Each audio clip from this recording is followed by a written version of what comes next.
তো বন্ধুরা, আবারও একটা নতুন ভিডিও আপনাদের কাছে নিয়ে এসেছি। যে আজকের ভিডিওতে আমি আপনাদেরকে বলবো যে জীবন বদলানোর কতগুলো উপদেশ, কিভাবে জীবন বদলানো যায় তার উপদেশ আপনাদেরকে আমি দেব। তো যেটা প্রথম কথাটি হলো, মানে ফার্স্ট উপদেশ, নাম্বার ওয়ান উপদেশ, টাকা রোজগারের পিছনে দৌড়াবেন। দেখবেন দুনিয়া আপনার পিছনে ছুটছে। এটার অর্থ কি? টাকা রোজগার করুন। পৃথিবীতে থাকতে হলে টাকাটা দরকার বর্তমান যুগে। টাকা থাকলে সুখ আপনার, টাকা নাই কিচ্ছু নেই। টাকার দুনিয়া, এটা টাকার দুনিয়া।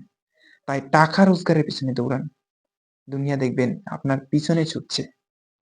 নাম্বার টু, নিজের কথা নিজের ভিতরে গোপন রাখবেন।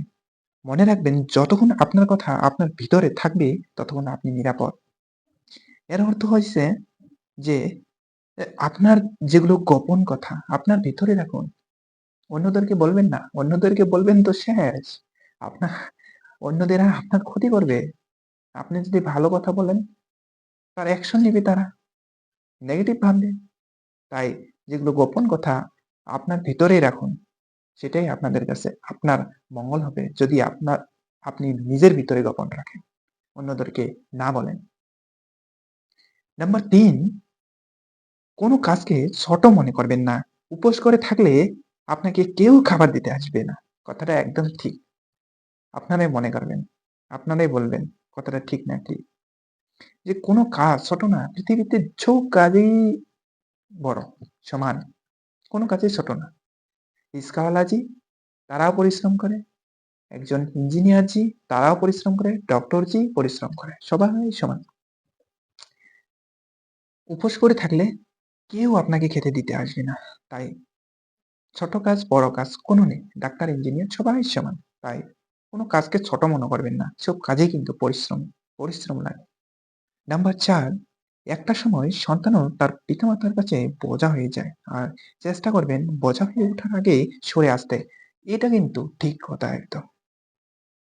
বাবা-মারা এত কষ্ট করে, মানে ছেলেদেরকে, সন্তানদের বড় করে, কিন্তু একটা সময় আসে এটা মুশকিল হয়ে যায় বাবা-মার কাছে বড় আ বড় হওয়ার জন্য। কারণ সে তখন বড় হয়ে যায়। ১৮-১৯ বছর হয়ে গেলে তার কাছে, মানে বাবা-মারা তাকে দিতে পারে না। তো গরিব হলে আবার বেশি। তো তাই সবসময় চেষ্টা রাখবেন যাতে সেরকম অবস্থার সৃষ্টি না হয়। তার আগে আপনি সরে আসবেন। মানে নিজেই নিজের পায়ে দাঁড়াবেন। বাবা-মায়ের উপরে ভরসা রাখবেন না। নিজের পায়ে দাঁড়াবেন। আর নাম্বার ৫, যেটি উপদেশ হইছে যে আপনাকে যারা ভালোবাসে তাদের সাথে ভালো সম্পর্ক বজায় রাখার চেষ্টা করুন। এটা কিন্তু ঠিক। যারা ভালোবাসে তাদের ভালোবাসুন। ভালোবাসার বিপরীতে ভালোবাসুন।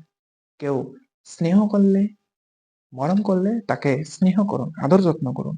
আদর যত্ন করলে আদর যত্ন করুন। কেউ আপনাকে ভালোবাসে, আদর যত্ন করে, আপনি তার খবর নিচ্ছেন না। এটা কেমন হয়? সে আপনাকে এত ভালোবাসে, আদর যত্ন করে, আপনি নিচ্ছেন না। তো এটা ঠিক হয় না। এটা ঠিক না। তাই কেউ আপনাকে ভালোবাসলে তার সাথে ভালো সম্পর্ক বজায় রাখুন। আপনি তাকে ভালোবাসুন, আদর যত্ন নিন। এবং নাম্বার লাস্ট ৬ নম্বরটি হচ্ছে, মাঝে, মাঝে শত্রুর সাথেও সম্পর্ক উম বজায় রাখার চেষ্টা করুন। কারণ এই দুনিয়ায় কায়দা করে বেঁচে থাকতে হয়। এটা ঠিক। আমরা কি করি? যে কেউ আক্রমণ করছে, আমরা তার অ্যাকশন নিয়ে নেই। আমরাও আক্রমণ করি। কিন্তু এটা ঠিক না। কেউ আক্রমণ করলে শান্ত মাথায় তার সাথে একটা সম্পর্ক বজায় রাখুন। আঘাত করছে, তাকে বোঝান।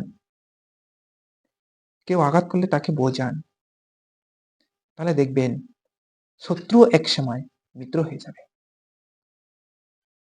তো তাই মাঝে, মাঝে শত্রুর সাথেও সম্পর্ক বজায় রাখুন। কারণ পৃথিবীতে সবাই সবার কাছে নির্ভরশীল।